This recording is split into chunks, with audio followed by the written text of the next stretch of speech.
دیکھیے جہاں تواصب الحق ہوگا معاشرے سے ریزنٹمنٹ لازماً آئے گی. میں نے بتایا بچے ہی آپ کے گلے پڑ جائیں گے. آپ کون ہیں ہمارے معاملے میں دخل دینے والے؟ اور آپ بڑے حق کی بات کریں تو جن کی خدائی کے تخت جمے ہوئے ہیں وہ آپ کی بات جو ہے وہ چلنے دیں گے؟ وہ تو خود خدا بنے ہوئے، خود حاکم بنے ہوئے ہیں. لہذا ریزنٹمنٹ از اے رول، اپوزیشن از اے رول. ایک بگڑے ہوئے معاشرے میں اگر اپوزیشن نہیں ہو رہی، ریزنٹمنٹ نہیں ہو رہی، تو پھر تیسری مرتبہ کہہ رہا ہوں پھر حق کی دعوت نہیں ہے. آپ نے اندر خانے کوئی معاہدہ کیا ہوا ہے اس باطل کے ساتھ، ہم تمہیں نہیں چھیڑیں گے، تمہاری دکھتی رگ پر ہاتھ نہیں رکھیں گے، بس ہم واز کہیں گے، پھر ٹھیک ہے. بلکہ وہ خود آپ کے گلے میں ہار ڈال دیں گے. وَتَوَاصَوْا بِالصَّبْرِ، صبر. یہ صبر جو ہے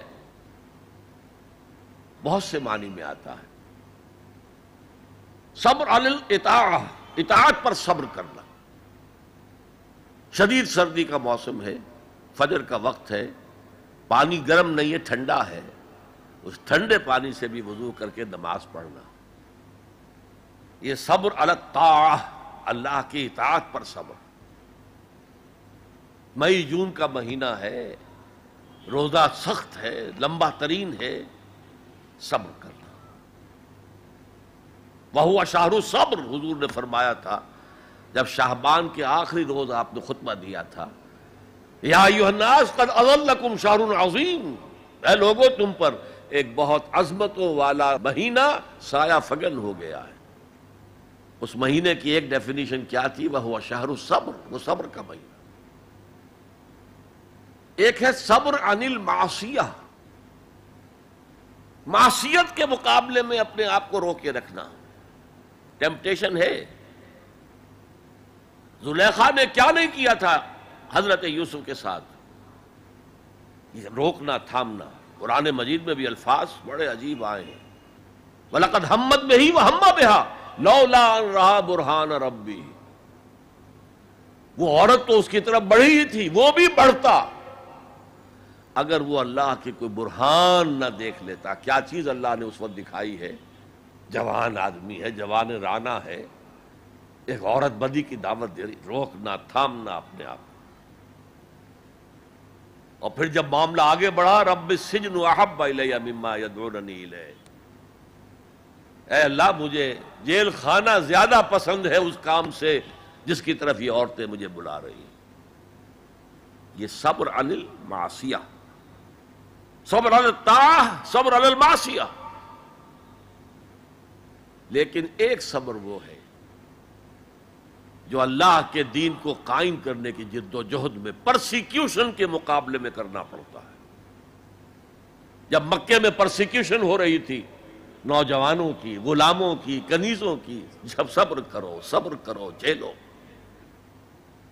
جب حضرت یاسر رضی اللہ تعالی عنہ اور ان کی اہلیہ حضرت سمیہ رضی اللہ تعالی عنہ اور بیٹا عمار ابن یاسر ٹارچر کر رہا تھا، ابو جہل ان کو ٹارچر کر رہا تھا ہر طرح سے، کبھی جسم کا حصہ جلایا، کبھی کچھ اور کیا. تنگ آ گیا، کسی طریقے سے بھی کوئی کلمہ کفر کہنے کے لیے آمادہ نہیں ہوئی، نہ حضرت سمیہ اور نہ حضرت یاسر. حالانکہ شریعت میں اجازت ہے، جان بچانے کے لیے کلمہ کفر کہا جا سکتا ہے بشرطے کہ ایمان دل میں قائم رہے، برقرار رہے. لیکن عزیمت کیا، جان دے دو، کلمہ کفر نہ کہو. حضور پاس سے گزرتے تھے اور چونکہ حکم صحابہ کو یہ تھا، ورنہ میرے اندازے میں اس وقت کم سے کم 40 صحابہ موجود تھے مکے میں، وہ تکہ بوٹی کر دیتے ابو جہل کی. بعد میں جو ہوتا دیکھا جاتا. کیا 70 صحابہ احد میں شہید نہیں ہو گئے؟ تو اس وقت اگر چند صحابہ شہید ہو جاتے تو کون سی بڑی بات تھی. لیکن یہ ہے انقلاب محمدی صلی اللہ علیہ وسلم کا طریقہ کار، جس کی روح سے اس وقت صبر لازم تھا. اللہ اپنے رسول کو حکم دے رہا تھا، فاصبر کما صبر اولو العزم من الرسل. اے نبی، آپ کو یہ کوئی پاگل کہہ رہا ہے، کوئی مجنون کہہ رہا ہے، کوئی شاعر کہہ رہا ہے، کوئی ساحر کہہ رہا ہے، کوئی مسحور کہہ رہا ہے، کوئی جھوٹا کہہ رہا ہے، کوئی کہہ رہا ہے کہ انہوں نے ایک غلام اپنی کسی کوٹھڑی میں بند کر رکھا ہے جو عجمی ہے، جو تورات اور انجیل کا ماہر ہے، وہاں سے ڈکٹیشن لیتے ہیں اور ہم پر آ کر دھونس جماتے ہیں یہ اللہ کی وحی آئی. کیا کیا نہیں کہا جا رہا تھا. اور قرآن خود گواہی دیتا ہے، وَلَقَدْ نَعْلَمُ أَنَّكَ يَضِيقُ صَدْرُكَ بِمَا يَقُولُونَ. اے نبی، ہمیں خوب معلوم ہے کہ جو کچھ یہ آپ کے بارے میں کہہ رہے ہیں اس سے آپ کا سینہ بھیجتا ہے، صدمہ ہوتا ہے، غم ہوتا ہے. یہی تھے جو مجھے الصادق اور الامین کہتے تھے، یہی تو تھے میرے قدموں تلے اپنی نگاہیں بچھاتے تھے. آج یہ مجھے شاعر، ساحر، مسحور، مجنون کیا نہیں کہہ رہے. اللہ فرماتا ہے صبر کرو، وَاصْبِرْ عَلَىٰ مَا يَقُولُونَ وَاهْجُرْهُمْ هَجْرًا جَمِيلًا. صبر کرو جو کچھ کہہ رہے ہیں. وَاصْبِرْ كَمَا صَبَرَ أُولُو الْعَزْمِ مِنَ الرُّسُلِ. صبر کیجئے جیسے ہمارے دوسرے اولو العزم رسولوں نے صبر کیا. کیا حضرت نوح نے 950 برس تک صبر نہیں کیا؟ صبر کیجئے. وَاصْبِرْ وَمَا صَبْرُكَ إِلَّا بِاللَّهِ. صبر کیجئے، اور آپ کا صبر تو اللہ ہی کے سہارے قائم ہے. یہ حضور کو تلقین ہو رہی، مکے میں یہ تلقین حضور کو ہو رہی ہے، مدینے میں اور مکے میں حضور پھر صحابہ کو تلقین کر رہے ہیں. جب ٹارچر ہو رہا تھا حضرت سمیہ اور حضرت یاسر اور حضرت عمار پر، بات کہتے میں جھجک ہوتی ہے. بیٹے کو، جوان بیٹے کو، عمار کو ایک ستون سے باندھ دیا گیا، ان کے سامنے ان کی ماں کو برہنہ کیا.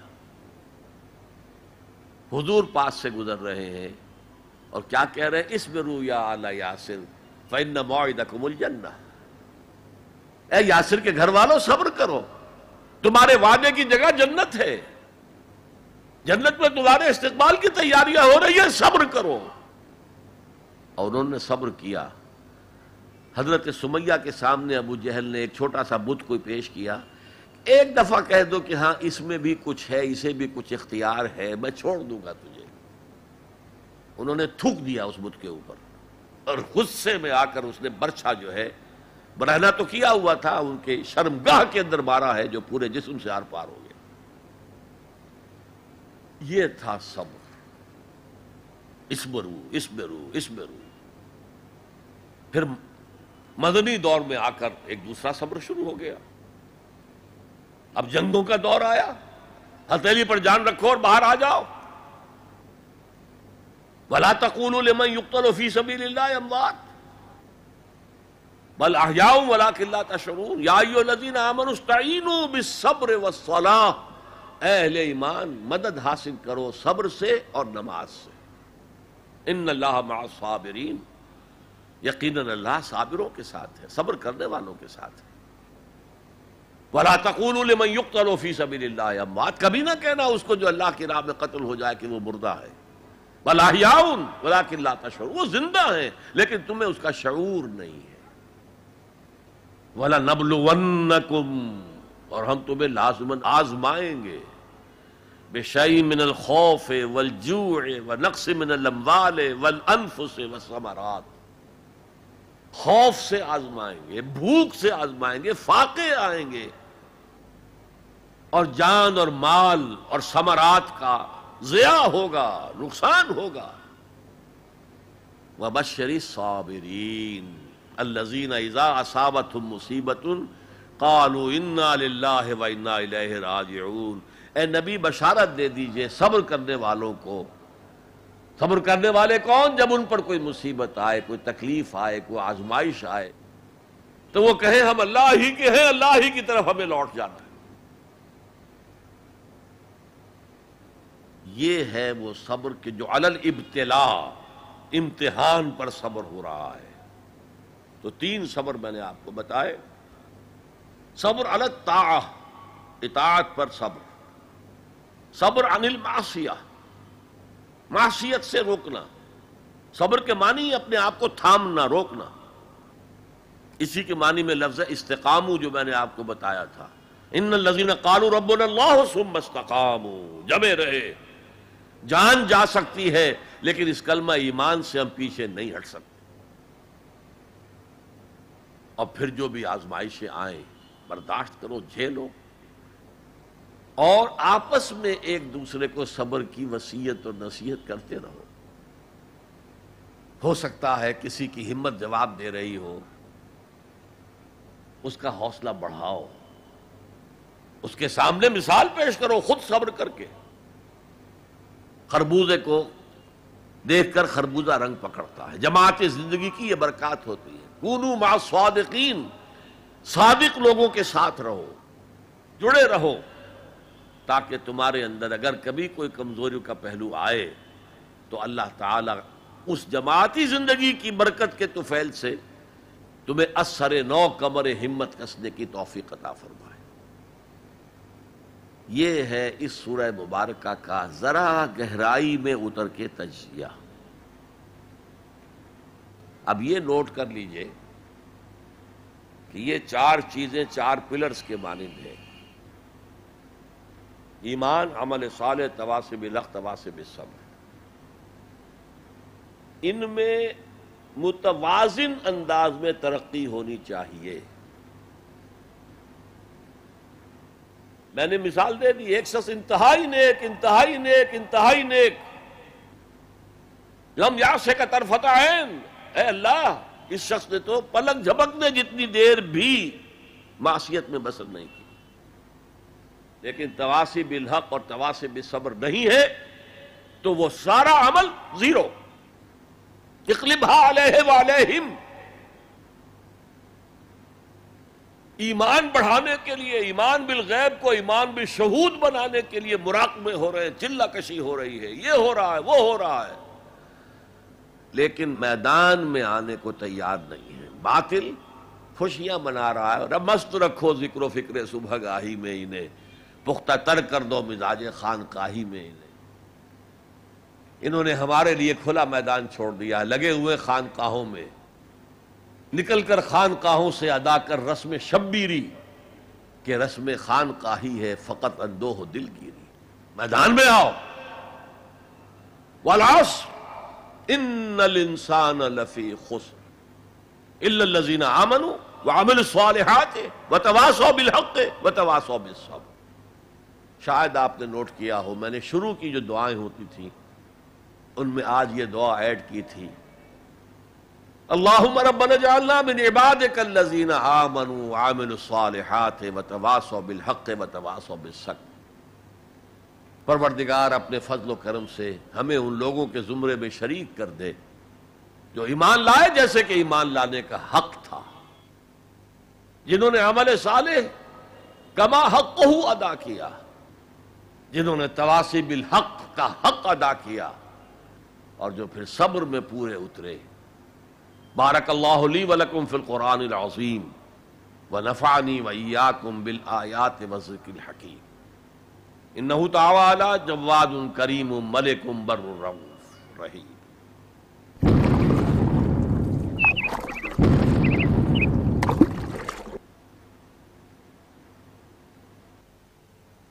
جزاک اللہ ڈاکٹر صاحب. نجات کی راہ پر ایک پرمغز تقریر ہم نے آپ سے سنی. پہلا سوال ایک یوسف علی ساون صاحب ہیں جو کہتے ہیں: محترم جناب ڈاکٹر صاحب السلام علیکم. میرا سوال یہ ہے کہ آدم علیہ السلام سے لے کر حضور صلی اللہ علیہ وسلم تک سب نے توحید اور عمل صالح کی تعلیم دی، اور ہمارے نبی پر نبوت بھی ختم ہو گئی. اب میرا یہ سوال ہے کہ دنیا میں جتنی قومیں آباد تھیں اور ہیں اور قیامت تک رہے گی، ان تمام قوموں کی راہ نجات دین اسلام ہے یا کوئی اور دین ہے؟ برائے کرم وضاحت کیجیے. میرے نزدیک تو اس میں کسی شک و شبے کی گنجائش نہیں ہے کہ پوری نوع انسانی کے لیے راہ نجات یہی ہے جو سورۃ العصر میں بیان ہوئی. یہ لازمی ہے اور تمام انسانوں کے لیے لازمی ہے. البتہ وہ لوگ جن تک کہ قرآن کی اور حضور کی دعوت پہنچی ہی نہ ہو، ان کے بارے میں اللہ تعالیٰ صرف توحید پر محاسبہ کرے گا، اس لیے کہ توحید فطرت کے اندر ہے۔ رسالت کا پیغام پہنچا ہی نہیں، شریعت پہنچائی نہیں گئی، تو محاسبہ کیسے ہوگا؟ یہ معاملہ ذہن میں رکھیں، باقی راہ نجات اس کے سوا اور کوئی نہیں۔ ایک اور سوال ہے جو کسی غیر مسلم بھائی کا ہے، پروین جادھو، وہ ہم سے سوال کر رہے ہیں کہ I am a non Muslim, what is the way of my نجات and how can I declare of my ایمان؟ Very easy. I told you in the beginning that to become a Muslim you have only to testify. I testify that there is no God except Allah. And I testify that Muhammad is his messenger and prophet. You become a Muslim. And then you try to go deeper and deeper and deeper into Iman, so that it becomes a conviction with you, conviction about the existence of God, conviction about the Ba's ba'd al-maut, resurrection, conviction about the hereafter, conviction about the institution of prophethood, conviction that the prophethood came to an end on Muhammad sallallahu alaihi wasallam and reached its climax in his personality, etc., etc. So this will add and go on deepening your faith or your iman or your conviction.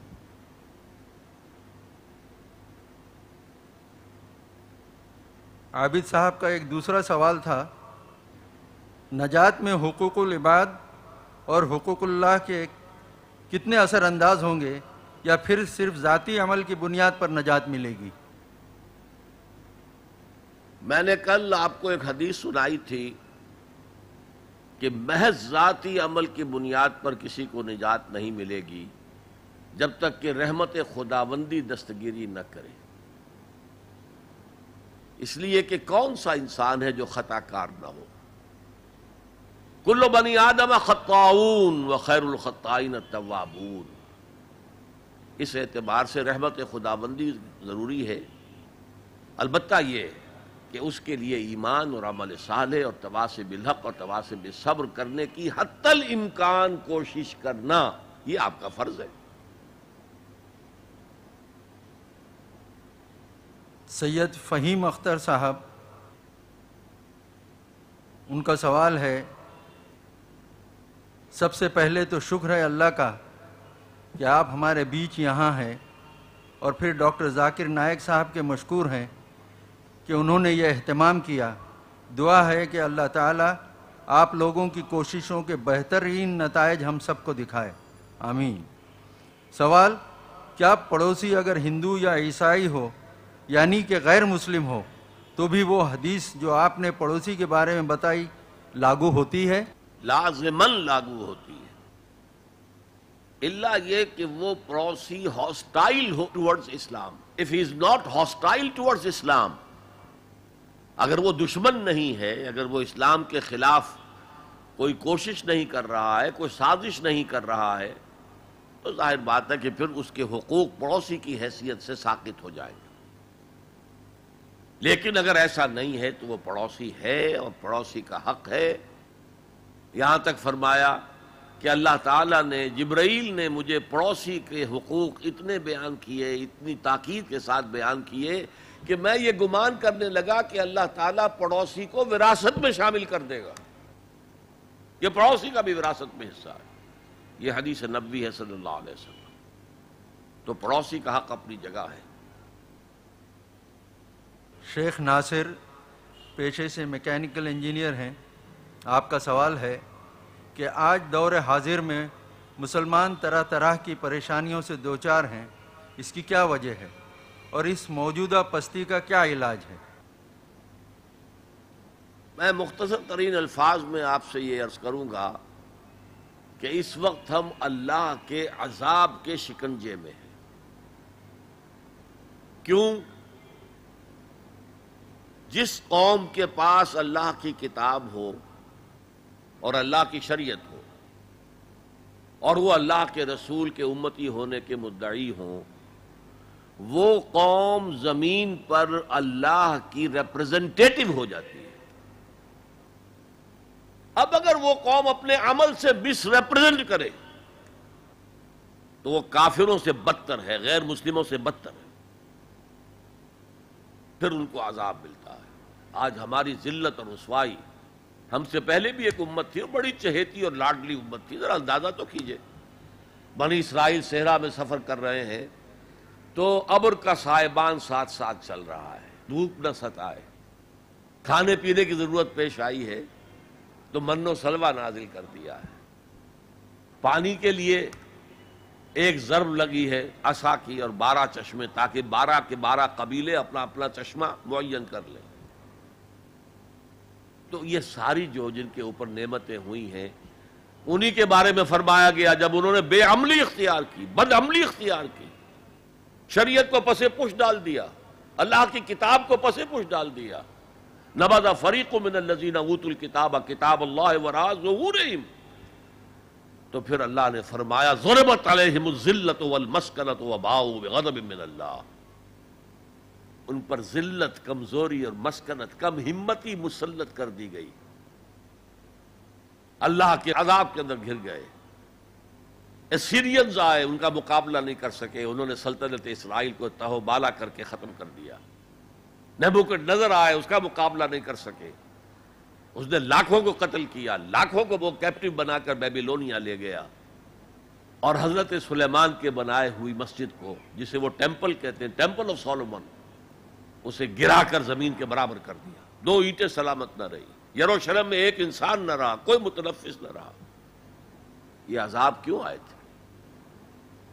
پھر ایک وقفہ آیا، اس لیے کہ پھر حضرت عزیر علیہ السلام کی دعوت سے لوگوں میں عمومی ایک توبہ کی تحریک برپا ہو گئی، لوٹو اللہ کے دین کی طرف، لوٹو شریعت کی طرف، تو اللہ کی رحمت بھی پھر متوجہ ہو گئی، مکابی سلطنت قائم ہوئی، جو اپنے رقبے کے اعتبار سے حضرت سلیمان کی سلطنت سے بھی بڑھ کر تھی، لیکن پھر دوبارہ ان کے اوپر وہی دنیا پرستی، شہوت پرستی، یہ ساری گندگیاں جب آ گئیں، مشرکانہ توہمات آ گئے، غیر مسلموں سے خلا بلا، اس کی وجہ سے ان کے اندر وہ ساری رسمیں ریتیں شروع ہو گئیں، پھر عذاب آیا۔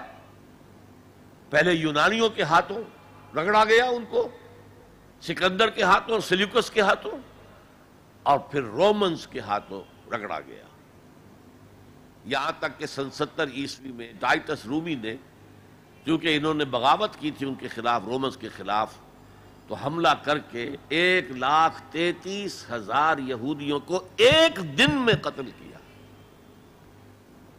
اور جو دوسرا ٹیمپل انہوں نے بنا لیا تھا، سیکنڈ ٹیمپل جس کو وہ کہتے ہیں، اس مکابی دور میں وہ حضرت سلیمان کا بنایا ہوا وہ معبد جو ہے وہ دوبارہ بن گیا، سن 70 عیسوی میں اسے پھر گرا دیا گیا، آج تک گرا پڑا ہے، 1934 برس سے ان کا خانہ کعبہ گرا ہوا ہے۔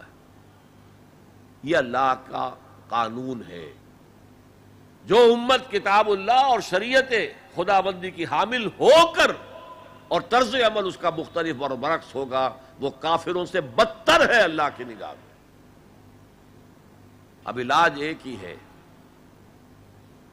ہم کہیں کسی جگہ دنیا میں کسی سائزیبل ملک میں پورا اسلامی نظام، پوری اسلامی سیاست، پوری اسلامی معیشت، پورا اسلامی معاشرہ، پورا اسلامی قانون نافذ کر کے دنیا کو دکھائیں، and we should be able to invite the humanity at large, come and see with your eyes, this is Islam۔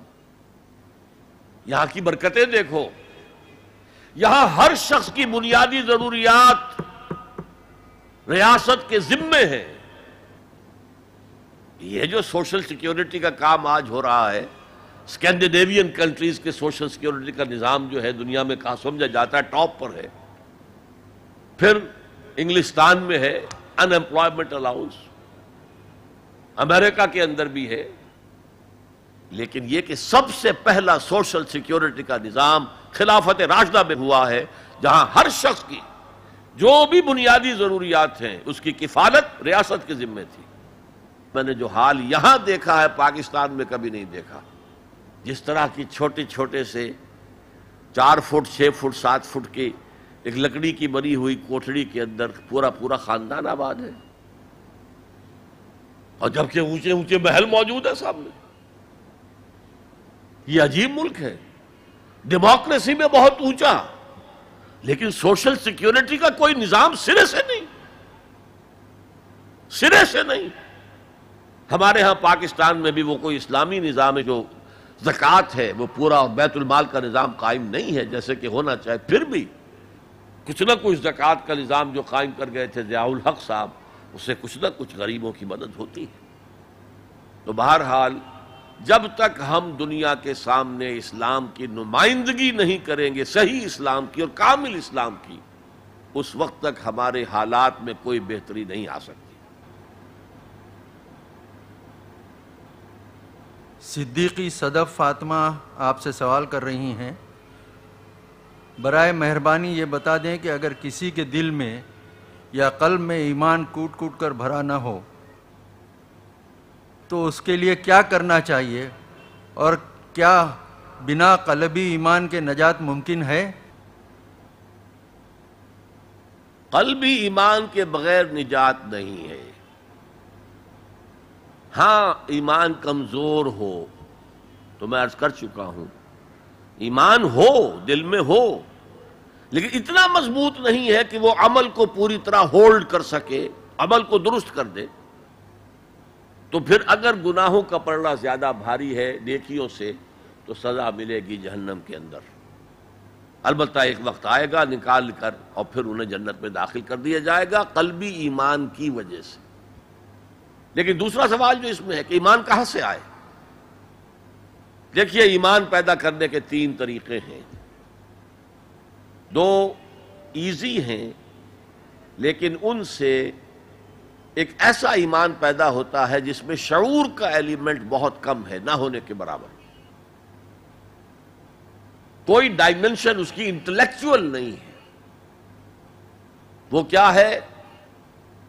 صاحب ایمان لوگوں کی صحبت اور ان کا قرب اختیار کرو. جیسے بھٹی کے آگے بیٹھیں گے تو حرارت آ جائے گی، صاحب ایمان کی صحبت سے آپ کو بھی ایمان ملے گا. دوسرا طریقہ، اسلام پر عمل کرتے رہو، عمل کرتے رہو، عمل کرتے رہو. اس سے بھی ایمان پیدا ہوتا ہے. لیکن جو اصل ایمان ہے، جو شعوری ایمان ہے، جیسے کہ سورہ یوسف میں کہا گیا، حضور سے کہلوایا گیا، قُلْ هَذِهِ سَبِيلِي أَدْعُو إِلَى اللَّهِ عَلَى بَصِيرَةٍ أَنَا وَمَنِ اتَّبَعَنِي. اے محمد کہہ دو یہ میرا راستہ ہے، میں اللہ کی طرف بلا رہا ہوں، عَلَى وَجْهِ الْبَصِيرَةِ، میں اندھیرے میں ٹامک ٹوئیا نہیں مار رہا ہوں، عَلَى وَجْهِ الْبَصِيرَةِ. اور نہ صرف میں بلکہ جو میری پیروی کر رہے ہیں وہ بھی عَلَى وَجْهِ الْبَصِيرَةِ کر رہے ہیں. تو عَلَى وَجْهِ الْبَصِيرَةِ ایمان صرف قرآن سے ملے گا. مولانا ظفر علی خان کبھی میں حیران ہوتا ہوں، وہ عموماً تو سیاسی شاعر تھے اور جنگ آزادی کے بہت بڑے سپاہی تھے، اس میں کوئی شک نہیں، کہ انہوں نے ایک بڑا پیارا شعر کہا ہے، وہ جنس نہیں ایمان جسے لے آئیں دکانیں فلسفہ سے، ڈھونڈنے سے ملے گی عاقل کو یہ قرآن کے سیپاروں میں. عاقل انٹلیکچوئل انسان، اس کو وہ جو ایمان چاہیے جس کا انٹلیکچوئل ڈائمنشن بھی ہو، اس کی سورس صرف اور صرف قرآن. ایک عبد الواحد صاحب ہیں، ان کا سوال ہے کہ دنیا میں خصوصاً اور ہندوستان میں کئی کروڑ ایسے افراد ہیں جو پیدا ہوتے ہیں، جیتے ہیں اور مر جاتے ہیں بغیر یہ جانے کہ نجات کی راہ کیا ہے یا ان کا رب کون ہے. ایسے لوگوں کا کیا معاملہ ہوگا؟ دیکھیے قرآن مجید میں ایک بہت بڑی خوشخبری کئی بار آئی ہے. لا یکلف اللہ نفسا الا وسعها. اللہ تعالیٰ ذمہ دار نہیں ٹھہرائے گا کسی بھی انسان کو مگر اس کی وسعت کے مطابق. اگر اس تک علم پہنچا ہی نہیں، دعوت پہنچی ہی نہیں، تو میں محتاط ترین الفاظ میں کہوں گا، اللہ ان کے ساتھ نرمی کرے گا، وہ اللہ تعالیٰ کے عفو کے مستحق ہوں گے۔ البتہ اگر کسی کو دعوت پہنچا دی گئی، پڑھا لکھا انسان ہے، قرآن بھی پڑھ لیا اس نے، اور پھر بھی وہ ایمان نہیں لایا، تو وہ کافر ہے، اس کے لیے پھر آخرت میں عذاب ہے۔ انہی صاحب کا دوسرا سوال ہے، اسلام کی دعوت ایک اہم فریضہ ہے، لیکن اس سے غفلت پائی جاتی ہے، ایسے میں مایوسی بھی ہوتی ہے اور کبھی اپنی بے بسی پر افسوس بھی۔ آج جس تیزی سے بے دینی پھیل رہی ہے اس میں ہماری بساط کچھ بھی نظر نہیں آتی، ایسے میں ہم کیسے کوشش کریں سروائیو کریں؟ اصل میں اس احساس کے پیچھے ایک مغالطہ ہے، انسان اپنی صلاحیتوں اور قوتوں سے ناواقف ہے، ایک ایک فرد کے اندر اللہ نے بہت طاقت رکھی ہوئی۔ یہ دوسری بات ہے کہ ہم نے وہ ساری ڈائیورٹ کی ہے دنیا کی طرف۔ آخر دنیا میں انسان کامیاب ہے تو کیسے؟ محنت سے ہے نا، وہی محنت دین کے لیے کی جائے گی تو نتائج نکلیں گے۔ البتہ ایک امکان ہے، کسی قوم کی اللہ تعالی ہلاکت کا فیصلہ کر چکا ہو، وہ اتنے دور جا چکے ہوں، ان کے دل اتنے سخت ہو چکے ہوں کہ ان کے اوپر کوئی شے اثر انداز نہ ہو، تو داعی جو ہے، دعوت دینے والا، وہ چاہے سر پٹکتا رہے گا، کوئی نتیجہ نہیں نکلے گا، جیسے کہ حضرت نوح علیہ السلام کے معاملے میں ہے۔ لیکن پھر بھی مجھے اور آپ کو اپنا فرض ادا کرنے کے لیے، اپنی نجات کے لیے یہ کام کرنا ہے۔ کوئی نتیجہ نکلے نہ نکلے، اس سے مجھے کوئی بحث نہیں، نتیجہ تو اللہ کے ہاتھ میں ہے، میرے ہاتھ میں نہیں ہے۔ لیکن اس فرض کو، اس ایمان کا حصول، ایمان حقیقی کا حصول، عمل صالح، تواصی بالحق، تواصی بالصبر، اس کو ادا کرنا یہ میری ذمہ داری ہے۔ اگر میں نہیں کرتا ہوں تو میں پکڑا جاؤں گا قیامت کے دن۔ آپ کو معلوم ہے قرآن میں 2 دفعہ کہا گیا ہے، یوم یفر المرء من اخیہ وامہ وابیہ وصاحبتہ وبنیہ، جس دن بھاگے گا انسان اپنے بھائی سے بھی، اور اپنی ماں سے بھی، اور اپنے باپ سے بھی، اور اپنی بیوی سے بھی، اور اپنی اولاد سے بھی۔ کیوں؟ نفسی نفسی نفسی نفسی نفسی نفسی، مجھے بچا لیا جائے، مجھے بچا لیا جائے، میری اولاد کو جھونک دو، میرے ماں باپ کو جھونک دو، میری بیوی کو جھونک دو، بیوی کہے گی میرے شوہر کو جھونک دو، مجھے بچا۔ یہی نفسی نفسی دنیا میں رہے آپ کی، مجھے اپنے آپ کو بچانا ہے سب سے پہلے، اور پھر مجھے اپنے سب سے پہلے آل اولاد کو بچانا ہے۔ یا ایھا الذین آمنوا قوا انفسکم واہلیکم نارا، اے ایمان والو بچاؤ اپنے آپ کو اور اپنے اہل و عیال کو آگ سے۔ یہ کام جو ہے آپ کریں اور سمجھ لیں، نہ بیٹا کام آئے گا، نہ جورو کام آئے گی، نہ باپ کام آئے گا، نہ ماں کام آئے گی۔ تمہارا اپنا عمل، اگر تم اس راستے پر چلے، اپنی ہمت کے مطابق چلتے رہے، تو اللہ تعالیٰ کے عفو و درگزر کے مستحق ہوگے، اور وہی اصل کامیابی ہے۔ ذالک هو الفوز العظیم، اصل بڑی کامیابی وہی ہے۔ ایک اختر السلطان اصلاحی صاحب ہیں جو پیشے سے مدرس ہیں، وہ پوچھ رہے ہیں، ٹو فائٹ باطل in these days Gandhi ji's policy is more correct, does this mean that God forbid our Prophet sallallahu alaihi wasallam did not provide any guidance for the present circumstances? Gandhi ji کا اپنا کہنا یہ ہے کہ میں نے نان وائلنس حضرت مسیح اور حضرت محمد سے سیکھا ہے۔ تو گائیڈنس تو تھی، مکے کے اندر کیا تھا؟ آج بھی میں نے بتایا، no raising of hands even in self defence. Let them kill you, no harm. You will get shahada, you will be martyrs. لیکن پورے 13 سال یا 12 سال مکے کا آرڈر آف دی ڈے یہ تھا، no retaliation whatsoever, no raising of hands even in self defense. ورنہ جو میں نے آپ کو خباب بن الارض کا واقعہ سنایا ہے، جس آدمی کو یہ پتا چل گیا مجھے تو یہ انگاروں پر بھون دیں گے، اسے اجازت ہو تو 2-4 کو مار کر مرے گا کہ نہیں؟ بلی کو بھی اگر کہیں گھیر لیں آپ کسی کونے میں اور اسے پتا چلے کوئی راستہ نہیں، وہ آپ پر جھپٹے گی، کیا جان ہے اس کی بیچاری کی، لیکن وہ آپ کی آنکھوں پر آ کر حملہ کرے گی۔ لہذا ڈیسپریٹ آدمی جنہیں پتا ہے کہ میرے ساتھ یہ ہو رہا ہے، اگر اجازت ہوتی تو دو چار کو مار کر تو مرتا نا، لیکن نہیں، اجازت نہیں تھی۔ حضرت عیسیٰ کا نان وائلنس، حضرت عیسیٰ کے زمانے میں جو ایک زیلوٹس کی تحریک چل رہی تھی، وہ چاہتے تھے کہ عیسیٰ ان کا ساتھ دے تاکہ رومنز کو یہاں سے نکال دیا جائے۔ حضرت عیسیٰ نے ان کا ساتھ نہیں دیا، وہ وائلنٹ جو ہے ایک موومنٹ چلانا چاہتے تھے۔ حضرت عیسیٰ نے پہلے ایمان اور عمل صالح کی دعوت کو رکھا، پہلے اپنے ایمان کی خبر لو، تم جو شریعت کے پیروکار ہو، تمہاری حیثیت ان قبروں کی سی ہے جن کے اوپر تو سفیدی پھیر دی گئی ہے، اندر گلی سڑی ہڈیوں کے سوا کچھ نہیں ہے۔ تم نے شریعت کے صرف ظاہری کو لے رکھا ہے، شریعت کی روح ختم ہو گئی ہے۔ جب تک کہ وہ ریوائیو نہ ہو اس وقت تک کوئی کام نہیں ہوگا۔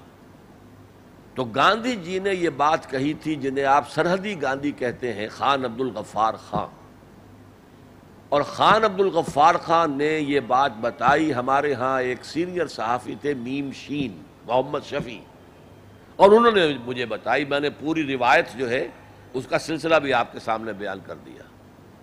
گاندھی نے خان عبد الغفار خان سے کہی، انہوں نے میم شین صاحب سے کہی، محمد شفیع سے، میاں محمد شفیع، اور انہوں نے مجھے بتائی کہ میں نے نان وائلنس حضرت مسیح اور حضرت محمد سے سیکھا ہے۔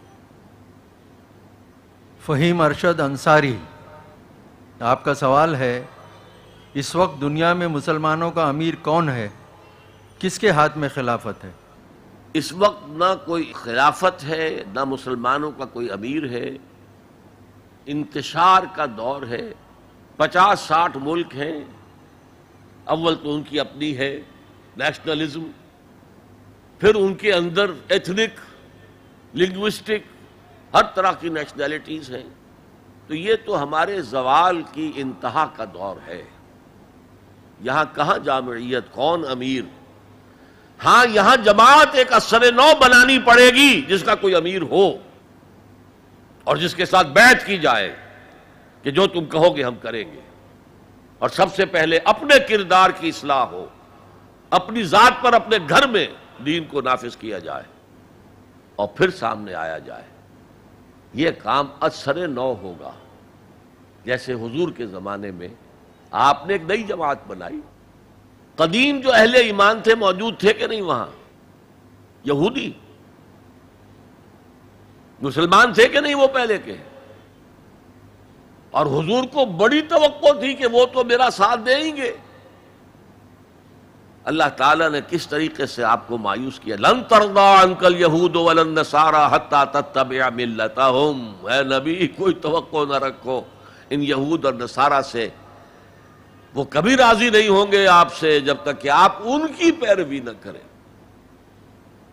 آج مسلمانوں میں لیڈرشپس ہیں، مسندیں ہیں، جمی ہوئی ہیں، اور وہ تو کہیں گے ہمارے پیچھے چلو۔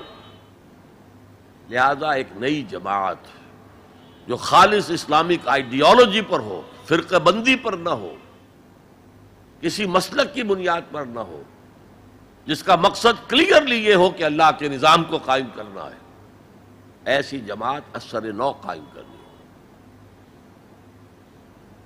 سید واجد ہاشمی، پیشے سے انجینئر، آپ کا سوال ہے، کیا انسان کو محض سورۃ العصر ہی کافی تھی، باوجود اس کے اللہ نے سارا قرآن نازل کر دیا؟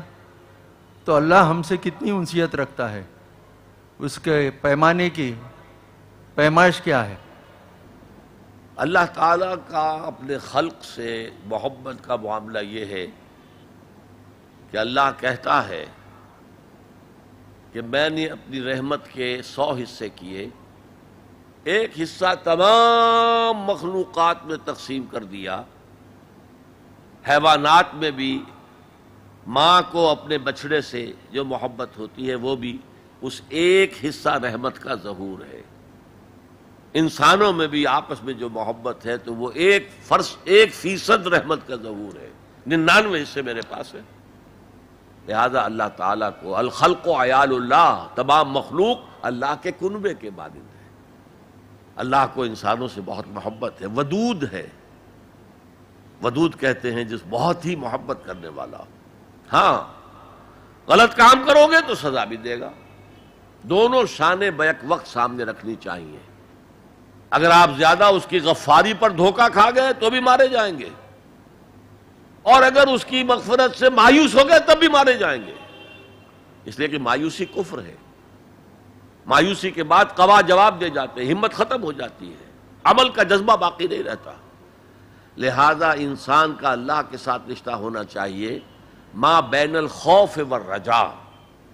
خوف بھی ہو اللہ پکڑے گا، اللہ پوچھے گا، اللہ کی سزا ہے، اور امید بھی ہو اللہ غفار ہے، غفور ہے، رحیم ہے، ستار ہے. یہ دونوں کیفیتیں ساتھ ساتھ چلیں، ورنہ اگر ایک کیفیت کا غلبہ ہو گیا تو یہ دونوں کیفیتیں جو ہیں علیحدہ علیحدہ مہلک ہو جائیں گی. You said in your talk that we have to stop those things that go against Allah's law. So if my family goes against Islam by watching TV serials that are un-Islamic, then what should I do? Number one, turn off the TV till I am stopped by my family, or else? Please throw some light on this topic. پہلا کام یہ ہے کہ آپ نصیحت کریں، امر بالمعروف نہی عن المنکر سے کام لیں، اور نرمی کے ساتھ سمجھائیں اور ان سے کہیں کہ وہ ان چیزوں سے باز آ جائیں. البتہ اگر نہیں بات چل رہی، ٹی وی کا دیکھنا محض میرے نزدیک اتنی بڑی بات نہیں ہے، لیکن اگر اس سے کوئی بڑی بات بھی ہے اور وہ بیوی اڑی ہوئی ہے اس پر، تو اللہ نے طلاق کا راستہ کھولا ہوا ہے. میرا اور تمہارا راستہ علیحدہ ہے، بتا دیا جائے. اگر تم باز نہیں آؤ گی اس کام سے تو ٹھیک ہے، لکم دینکم ولی دین، تمہارا طریقہ تمہارے لیے، میرا طریقہ میرے لیے. قرآن مجید میں کہا گیا ہے کہ اگر تمہارا نباہ نہیں ہو رہا اور اگر تمہیں نشوز کا اندیشہ ہے، بیوی کا کام ہے شوہر کا حکم مانے. الرجال قوامون علی النساء، رجال مرد حکمران ہیں عورتوں پر، اور جو اصل نیک بیویاں ہیں والصالحات قانتات، نیک بیویاں وہ ہیں جو اپنے شوہروں کی اطاعت کرتی ہیں. ہاں اگر وہ گناہ کا حکم دے تو اطاعت نہیں ہے، لیکن جب وہ حکم بھی نیکی کا دے رہے ہوں تب تو اطاعت بالکل فرض ہو جائے گی. ایک سوال محمد شمیم صاحب کا ہے.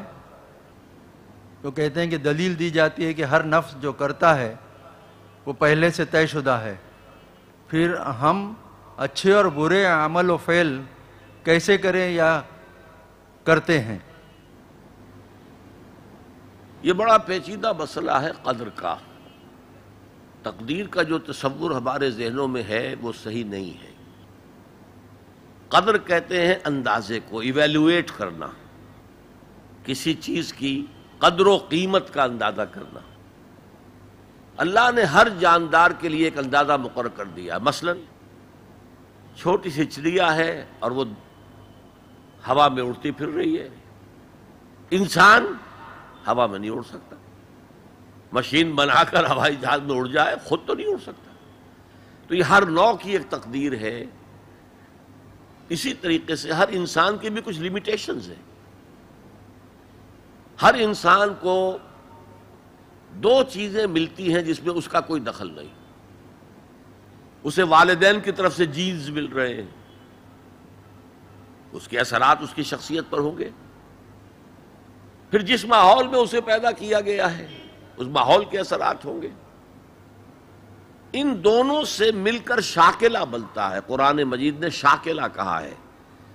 شاکلہ کہتے ہیں پیٹرن کو. آپ نے لوہے سے کوئی چیز ڈھالنی ہے تو پہلے لکڑی کا پاٹرن بناتے ہیں. ہمارے مصری لوگ پاٹرن کہتے ہیں اس کو. اسے آپ پیٹرن سمجھیے تاکہ اس میں آپ نے لوہا پگھلا کر ڈالا تو اسی کے مطابق ڈھل گیا. تو ہر انسان کا ایک پیٹرن ہے جو اس کے جینز سے اور اس کے انوائرمنٹ سے بنا ہے، اور ہر انسان کا محاسبہ اسی اعتبار سے ہوگا. اگر کسی کے شاکلہ میں 100% نیکی کا اللہ تعالیٰ نے صلاحیت رکھی تھی اور اس نے 40% کی ہے، وہ مارا گیا. جس کے اندر رکھی ہی 50% دی، اس نے 40% کر لیا، کامیاب ہو جائے گا. لا یکلف اللہ نفسا الا وسعها. Every individual will be judged according to what was given to him by Allah subhanahu wa ta'ala. لیکن تقدیر کا مطلب یہ نہیں ہے that we are bound to do something. No. There is no predestination. It's only pre-knowledge. اللہ نے مجھے اختیار دیا، چاہے یہ کرو چاہے وہ کرو، اما شاکرا و اما کفورا. فمن شاء فلیؤمن ومن شاء فلیکفر. جو چاہے ایمان لائے، جو چاہے کفر کا اختیار کر لے. لیکن اللہ کو معلوم ہے کہ تم کیا کرو گے. یہ پری نالج ہے اللہ کا، پری ڈیسٹینیشن نہیں ہے. اللہ نے مجبور نہیں کیا ہے. ہاں وہ لمیٹیشن جو آپ کی شخصیت کے اندر ہے وہ اپنی جگہ ہے، لیکن نیکی اور بدی، خیر اور شر، حق و باطل کا چوائس آپ کو دیا ہے. اما شاکرا و اما کفورا. اور فمن شاء فلیؤمن ومن شاء فلیکفر. This free will is with you and you will be adjudged on the basis of this free will. البتہ کتنی نیکی تم کر سکتے تھے اتنی کر لی، کامیاب، چاہے وہ مقدار میں کم ہو. اب جب غزوہ تبوک کے موقع پر حضور نے مسلمانوں سے کہا یہ جیش العسرہ ہے، ساز و سامان چاہیے، اب لاؤ پیسے پیش کرو. حضرت ابوبکر نے اپنا سارا اثاثہ لا کر رکھ دیا. پوچھا اپنے بال بچوں کے لیے کچھ چھوڑ کر آئے ہو؟ کہ کچھ نہیں چھوڑا. صدیق کے لیے ہے خدا کا رسول، بس اللہ کا نام چھوڑ کر آیا ہوں. اب حضرت عثمان نے بہت دولت دی اس وقت. ایک غریب انصاری، اس نے ساری رات ایک یہودی کے باغ میں وہ کنویں سے پانی کھینچ کر باغ کو سیراب کیا. صبح کو اسے کچھ کھجوریں مل گئیں اجرت کے طور پر. اس نے آدھی لا کر اپنے بال بچوں کو دے دیں، گھر کا نفقہ، نان نفقہ شام تک کے لیے.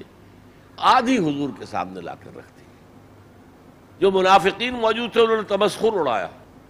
ہاں جی ہاں، بغیر ان کھجوروں کے تو یہ لشکر جا ہی نہیں سکتا، یہ تو بڑا، یہ تو بہت. حضور نے کیا کہا؟ ان کھجوروں کو اس پورے ڈھیر کے اوپر پھیلا دو، اللہ کی نگاہ میں یہ اس پورے ڈھیر سے زیادہ بھاری ہے. تو آپ جو کچھ کر سکتے ہیں کیجئے.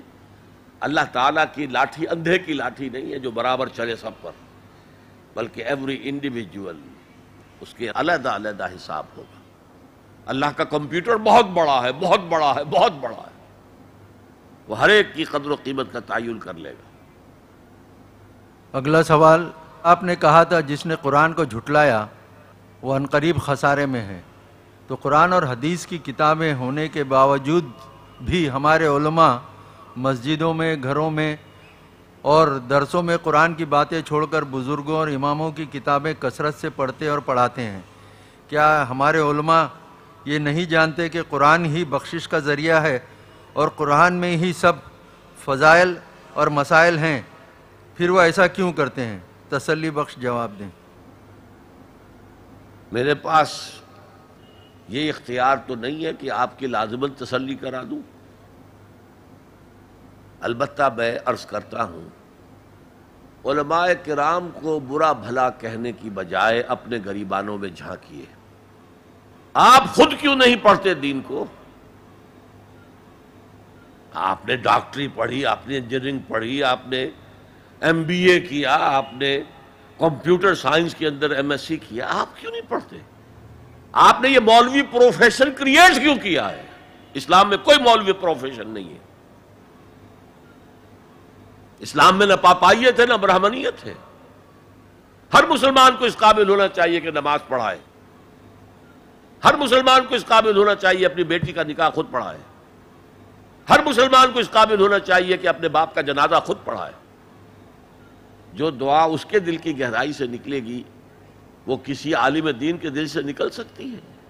تو اصل میں ہم نے اختیار کیا دنیاوی تعلیم، جس میں پیسہ ہے، جس میں عزت ہے، جس میں گلیمر ہے، جس میں اونچے کیریئر ہیں، اور ہم نے باقی کام چھوڑ دیا ہے علماء کے تو پھر ان پر تنقید کرتے ہیں۔ لہذا اپنے گریبانوں میں جھانکیے، پانی ہمارے اندر بڑھتا ہے۔ اردو اخبارات میں فلموں کی ایڈز پرنٹ ہوتی ہے، ساتھ ہی جنسی توانائی بڑھانے اور عملیات کی تشہیر بھی ہوتی ہے۔ اخبار والے دلائل یہ دیتے ہیں کہ ان کی وجہ سے اخبار چلتے ہیں۔ برائے کرم ایسے اخبارات سے نجات کا راستہ بتائیے۔ میرے پاس کوئی اس کا راستہ نہیں ہے۔ یہ تو اصل میں وہ لوگ وہی کچھ پیش کرتے ہیں جو پبلک چاہتی ہے۔ آپ پبلک کے مزاج کو بدلیے، وہ چیزیں خود ختم ہو جائیں گی۔ انہیں تو دکان چلانی ہے، ٹی وی چینل چلے گا ہی نہیں جب تک کہ وہ ڈرامے اور یہ اور گانے اور ناچ نہیں ہوں گے۔ کون دیکھے گا اسے؟ کئی چینلز لگے ہوئے ہوں کہیں پر دینی پروگرام، اسے آپ سوئچ اوور کریں گے، چلے جائیں گے کہیں اور جہاں ڈانس ہو رہا ہو۔ تو ان کے لیے اشتہار نہیں آئیں گے تو وہ چل نہیں سکتے۔ اشتہار آئیں گے اگر ایسے پروگرام ہو، اشتہار نہ ملے تو کوئی اخبار چل نہیں سکتا، اور اشتہار وہ لوگ دیتے ہیں جن کا آپ نے نام لیا۔ یہ ایک وشیس سرکل ہے، یہ جو ہے بڑا ایک زہریلا چکر ہے جو چل رہا ہے ہمارے معاشرے کے اندر۔ اب اس میں جب تک کہ بحیثیت مجموعی معاشرہ نہیں بدلتا، آپ ایک ایک کر کے ان برائیوں کو نہیں روک سکتے۔ ڈاکٹر تنویر احمد کا سوال ہے، اور سورۃ العصر کی تفصیلی وعظ سن کر یہ ثابت ہوتا ہے کہ اسلام میں نجات کی راہ اس چھوٹے سے سورے میں موجود ہے۔ سوال یہ ہے کہ ہمارے مسلم معاشرے میں مختلف مسالک موجود ہیں جو اپنی اپنی شناخت عالمی اور علاقائی طور پر رکھتے ہیں، اور ان کا دعویٰ بھی ہے کہ ہمارا ہی مسلک نجات کی راہ کے لیے کافی ہے۔ ایسے لوگوں کے لیے آپ قرآن سے کیا پیغام دینا چاہیں گے؟ میرا پیغام تو وہ ہے جو میں نے 1.5 گھنٹے سے زائد آپ کے سامنے رکھا ہے، اور آپ اگر کام کریں کہ یہ پیغام پہنچائیں ان تک، یہ کیسٹس پہنچائیں، سی ڈیز پہنچائیں، کیا پتہ کس کو اللہ تعالیٰ کس کے دل میں وہ بات اتر جائے، آپ ذریعہ بن جائیں۔ جیسے کہ حضور نے فرمایا تھا حضرت علی سے، یا علی لَن يَهْدِيَ اللَّهُ بِكَ رَجُلًا وَاحِدًا خَيْرٌ لَكَ مِنْ حُمُرِ النَّعَمِ۔ اے علی، اگر تمہارے ذریعے سے اللہ تعالیٰ کسی ایک انسان کو بھی ہدایت دے دے، ہدایت تو اللہ دے گا، ذریعہ تم بن جاؤ، تو یہ تمہارے لیے سرخ اونٹوں سے بڑی دولت ہے۔ تو آپ کام شروع کریں، دعوت کے لیے کمر کسیں، پہلے تو طے کریں، اور خاص طور پر جو جوان ہیں ابھی تعلیم حاصل کرنے کی عمر میں ہیں، عربی پڑھیں، عربی سیکھیں، قرآن پڑھیں اور قرآن کے داعی بن جائیں۔ ورنہ یہ ہے کہ جو بھی قرآن مجید کی دعوت کے کام ہو رہے ہیں ان میں تعاون کریں، ان کتابوں کو پھیلائیں، ان ویڈیوز اور سیریز کو پھیلائیں۔ بہرحال اسی سے کوئی نتیجہ برآمد ہو سکتا ہے۔ باقی ہم کسی ایک طبقے کے اوپر سارا الزام ڈال دیں، کسی دوسرے طبقے کو مورد الزام بنا دیں، یہ اس کا کوئی فائدہ نہیں ہے۔ اللہ جانتا ہے کس کا کتنا ہاتھ ہے، کس کی کتنی غلطی ہے۔ اللہ تعالی ہمیں ہماری غلطیاں معاف فرما دے۔ اصل تو ہمارا جو ہے علیکم انفسکم، جیسا کہ میں نے کہا تھا، نفسی نفسی جب وہاں ہوگا، یوم یفر المرء من اخیہ وامہ وابیہ وصاحبتہ وبنیہ لکل امرئ منہم یومئذ شأن یغنیہ، اسی طرح اس دنیا میں آپ سمجھیے کہ مجھے تو اپنے آپ کو بچانا ہے، پھر اپنے اہل و عیال کو بچانا ہے، پھر اپنے رشتہ داروں کو بچانا ہے، پھر اپنے پڑوسیوں کو بچانا ہے۔ یہ دعوت جو ہے الاقدم فالاقدم، الاقرب فالاقرب، اس کے حساب سے آگے بڑھنی چاہیے۔ یہ نہیں کہ آپ جا کر واس تو کہہ رہے ہیں 500 میل دور اور اپنے گھر والوں کو بھولے ہوئے ہیں، یہ پھر ایک پیشہ ورانہ واس ہوتا ہے، اس کے اندر کوئی تاثیر نہیں ہوتی۔ اللہ تعالیٰ کا احسان ہے اور یہ اس کا فضل و کرم ہے کہ آج ہم سب یہاں جمع ہوئے اور ڈاکٹر صاحب کی ایک بہت ہی پر اثر تقریر نجات کی راہ پر سنی۔ اسی کے ساتھ آج کی اس نشست کے اختتام کا اعلان ہوتا ہے، سبحانک و بحمدک لا الہ الا انت استغفرک و اتوب الیک۔ بسم اللہ الرحمن الرحیم والعصر ان الانسان لفی خسر الا الذین آمنوا وعملوا الصالحات وتواصوا بالحق وتواصوا بالصبر